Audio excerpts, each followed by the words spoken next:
Hey guys, it's John C. Morley here, serial entrepreneur. Welcome to IFYL Inspirations for Your Life. I'm so glad that you decided to join me tonight. We have an excellent show for you. It is December 16th. It is, yes, a Saturday, 2023. And we're starting with a brand new master topic, which today is Saturday, and we roll through the weekly finish up on a Friday. We have a great guest coming up next week to let you know. He'll be joining us. And talking more about our master topic that we're going to be talking about tonight. So we'll be giving you more details about him coming on the show. So definitely stay tuned for that later in the week because he'll be joining us. And if you're wondering who's going to be joining us, well, I guess I could let you in on who that is, could I? All right. So the person that's actually going to be joining us is going to be, yes, a gentleman that's going to be talking to us about love. Yes, we'll get a little more about our topic here in just a little bit, but I think you guys are really going to appreciate this. And so it is really, really good. His name is Paul Zolman, and you're definitely going to want to check this out. Definitely a great, great thing that you're going to be learning this week. So really, really happy if you will join us for that. And so let me get right into the show, shall we? But before we do, let me tell you a little about me. I'm John C. Morley. I'm a serial entrepreneur. And ladies and gentlemen, I am, yes, you know who I am by now. But in case you guys do not know who I am, let me tell you, I'm John C. Morley. I'm a serial entrepreneur. And ladies and gentlemen, I am, yes, a podcast host and a podcast coach and specialist in helping businesses tell a story that leads to them growing and being more scalable and profitable. So I can help them with their great stories. Now, I typically work with companies that bring in 10 million or more. And I love to help companies get curious so they can get their clients curious about it, right? I think that's a really cool thing. And so let's get right into our master topic, shall we, everyone? All right. Our master topic tonight is a great one. It's Understanding the Mysteries of Love. Series 2 means we're in the second year. Show 51, episode 1, if you're watching us, whether that be on LinkedIn, Instagram, or any other of our channels, or maybe you're listening to the audio podcast that comes out and you can't seem to find us, well, then just go to believemeachieve.com for more of my amazing creations. How are you, Marcella? Thank you so much for reaching out. Yes, hello to you. All the way out there in Atlanta. Thank you so much for joining us. Inspirations for Your Life now. Yes, hola. We are at another great milestone, ladies and gentlemen. We are at, yes, 89,900 downloads. And once we reach 100,000, we will open up our stage to public advertisers. We're waiting for that 100,000. And remember, I promised you that we'd be hitting it by Q1. Well, listen, ladies and gentlemen, we broke our last milestone 2 weeks earlier. We promised we would hit 50,000 downloads by the end of November, and we did it 2 weeks before. We promised we're going to hit 100,000 downloads by the end of Q1. And ladies and gentlemen, we are at, can you believe this? We're at almost 90,000 downloads. We've only got little more than 10,000 to go. I mean, I think that is so amazing. All right. So we're talking this week about love. How many out there know what love is? How many of you out there don't want to know what love is? All right. So there are different types of love. So this is where we want to start with love. Now, I know sometimes love can break your heart. It can be the sweetest and greatest thing for you, but unfortunately, sometimes it can be a challenge. So there are different types of love. One type of love out there is called romantic love. Okay, we're probably familiar with romantic love, right? And so romantic love, also known as Eros, is a love named after the Greek god of fertility and real life. And it translates to romance and passion and desire and attraction. And it's categorized as intoxicating and thrilling set of emotions that you feel in the first stages of a relationship. In fact, in the Greek myth, it is a form of madness created by one of Cupid's arrow, they say. Think, quote, head over heels, quote, and quote, love at first sight, quote, like Paris did with Helen of Troy. Now, the Eros is a flame that obviously ignites and burns very brightly over time. And this type of love will often morph into other types of love. But the flame needs to be contained and fanned with other facets of love, or guess what's going to happen, ladies and gentlemen? The love is going to die out. Yeah, it's going to die out. That could be a problem. So that is one type of love, but it's not the only type of love. We also have affectionate love. Okay. Affectionate love, also known as philia, is the love that develops over time, long lasting friendship. It can be platonic or non platonic, right? So, platonic meaning no sexual connotations or sexual relations or anything like that. Um, Basically, when we say that it is platonic, a platonic relationship is a non-sexual relationship, more of a friendship. Okay, so that is what we mean by platonic.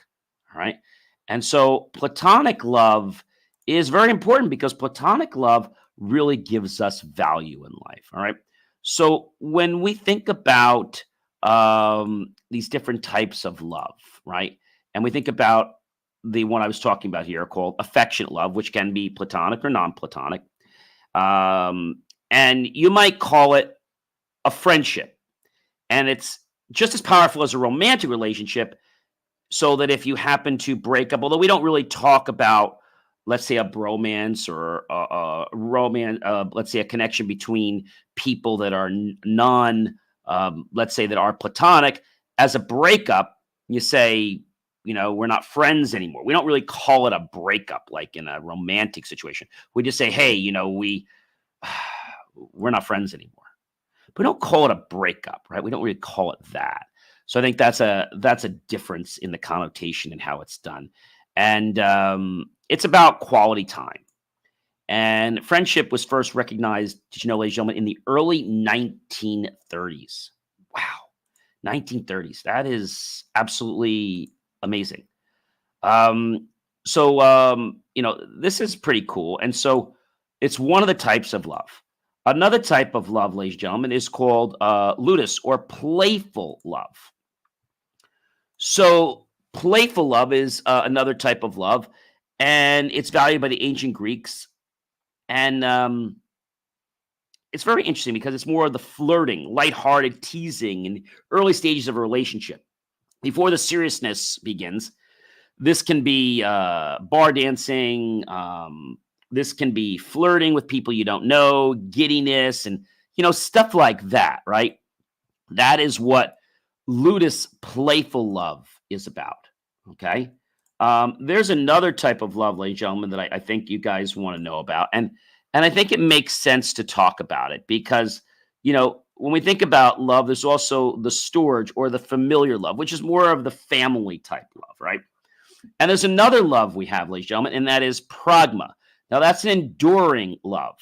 An enduring love is a love built on commitment, duty, understanding, and it matures and develops over time. It's not just physical love or a friendship, it goes beyond that.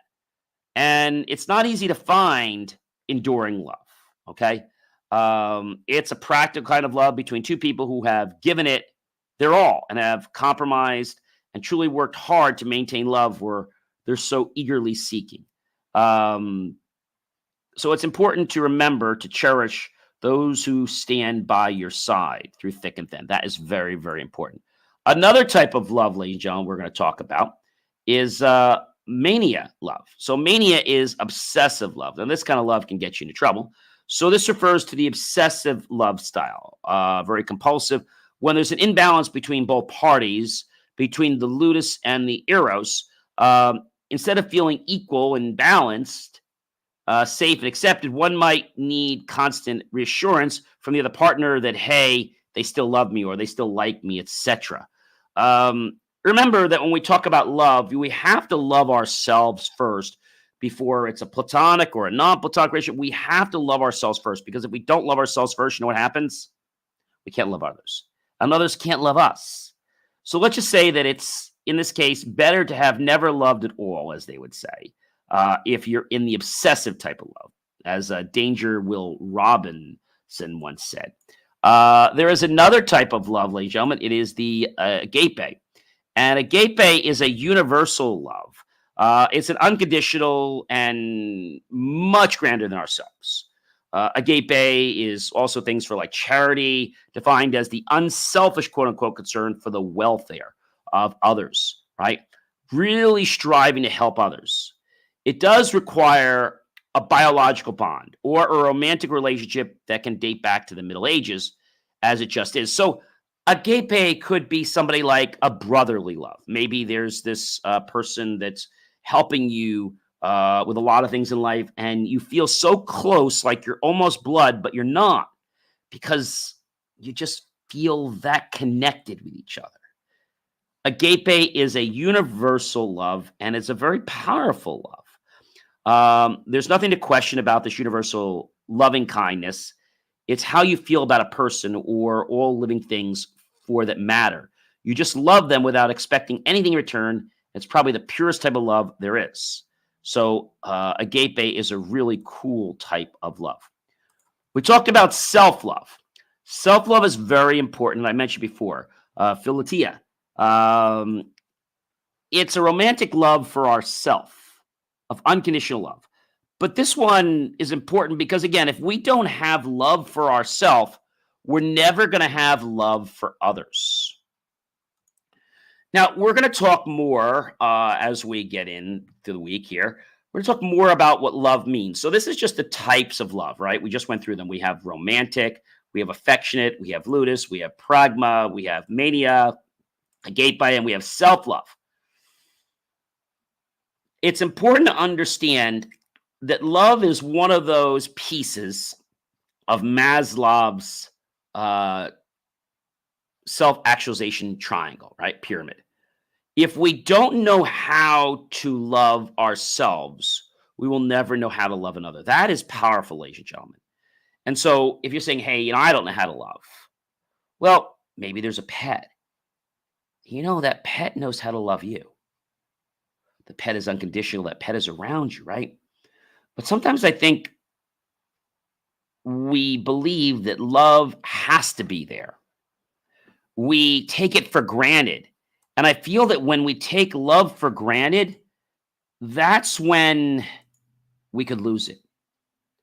We have to let the other person know that we do truly appreciate their love, whether it's platonic or whether it's non-platonic. We have to let them know that we appreciate their love. Again, if it's a romantic love, we need to step it up with affectionate love, with playful love, with enduring love, right? Not so much obsessive love, right? Because there's things like, the jealous boyfriend, jealous girlfriend, and they're like so obsessive where they don't even let you breathe at work. That's not healthy. So remember, if we have trust, okay, in the other person, we're not going to be so compulsive, so argumentative, so combatatory, right? Maybe you're saying to me, hey, John, I want to love, but every time I love, I get hurt. Well, maybe it's the case that, you're falling into this situation, but every time you love, you get hurt. And I think it's because maybe you're moving too fast. You need to realize how you can move slowly. Now, we'll talk about that more, but how do you love without getting hurt? How? Forrest Gump said something a while back, Mom always said that life's like a box of chocolates. You never know whether you're going to get one that you're going to like or you're going to hate. But you keep going back for another piece of chocolate. If you don't like one, you still keep going back. But some people give up.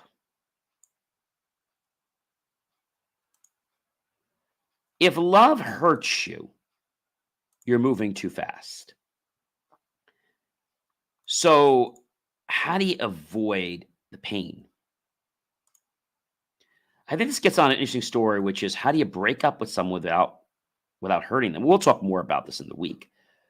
But like I said to you before, maybe you've had a best friend. Maybe they were in college. Maybe it was in high school. And for whatever reason, you two drifted apart. Maybe you played football together, you hung out, you studied. But then maybe after the 8th grade dance, it's like they stopped hanging around with you. their aspirations in life changed and you were no longer part of them. And that might make you feel sad. It might make you feel like, hey, why would they do that? But don't chastise somebody for doing that. Thank them because then you can grow and become a better version of yourself. Hey guys, I'm John C. Morley, a serial entrepreneur. It's been amazing starting off today with you guys and talking about a very fantastic topic, understanding the mysteries of love. We're going to be doing a lot more, including with my guests later this week. So definitely stay tuned for that. Again, you know who I am by now, but in case you don't know who I am, guess what, ladies and gentlemen? I'm going to tell you who I am. Ladies and gentlemen, I am John C. Morley, serial entrepreneur. And yes, I am a podcast host and a podcast coach and a specialist in helping businesses tell a story that leads to them growing and, of course, being more scalable and profitable. Now, I typically work with companies that bring in 10 million or more, and I love to help companies find the truth, their story in life. I love to do that from their core. Maybe they know what the story is, maybe they don't, but I love to find it from the truth.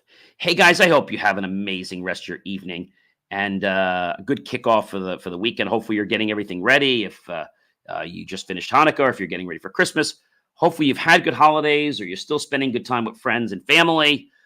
It's important right now to cherish. And I want to tell you that one of the best loves that you need to have is love for family and friends. Because love for family and friends will catch you through all the thick and thin times of life. That's a promise. I hope you guys have a fantastic evening, ladies and gentlemen, and I'll catch you tomorrow, all right? Have a good rest of your Saturday evening.